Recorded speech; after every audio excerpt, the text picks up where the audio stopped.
गण एवं प्रिय विद्यार्थियों, आप सबको सुप्रभात। सुप्रभात सर। आप सबको पता चल ही गया होगा कि आज राष्ट्रीय मतदाता दिवस है और ये राष्ट्रीय मतदाता दिवस मनाने के पीछे उद्देश्य है कि देश में मौजूद जनता को वोटिंग के लिए प्रोत्साहित करना। हमारा देश एक लोकतांत्रिक देश है और दुनिया का सबसे बड़ा लोकतंत्र है। चुनाव के बिना कोई भी लोकतंत्र जो है अर्थहीन है और किसी भी देश में एक पारदर्शी तरीके से चुनाव कराने के लिए एक स्वायत्त और निष्पक्ष संस्था की आवश्यकता होती है।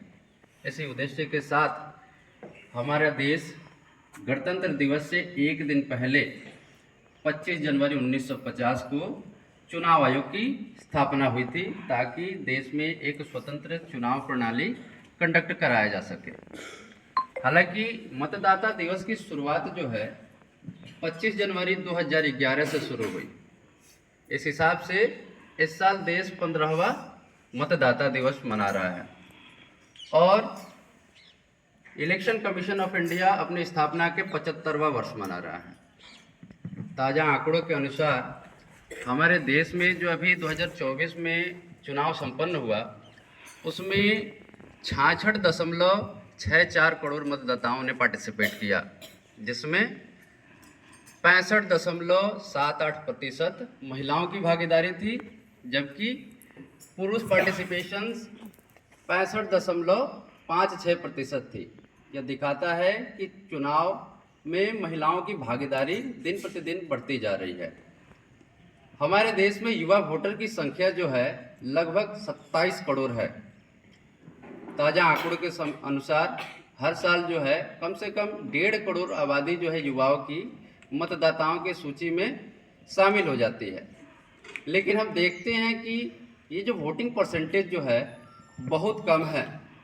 इस वोटिंग परसेंटेज को बढ़ाने के लिए जन जागरण की आवश्यकता है, मतदाताओं को जागरूक करने की आवश्यकता है ताकि जो है वो अपने मत के अधिकार को जो है बढ़ चढ़कर इस्तेमाल करें और सही उम्मीदवार का चयन करें, क्योंकि लोकतंत्र किसी भी जगह में सफल तभी होगा जब आपके द्वारा चुना गया जो प्रतिनिधि है वह ईमानदार और कर्मठ हो और उस योग्य हो कि वह अपने क्षेत्र का विकास कर सके।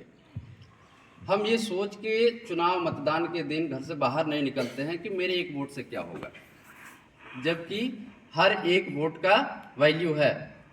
हमने 9th क्लास के इकोनॉमिक्स किताब में भी पढ़ा था कि 1 वोट 1 पर्सन एंड 1 वैल्यू।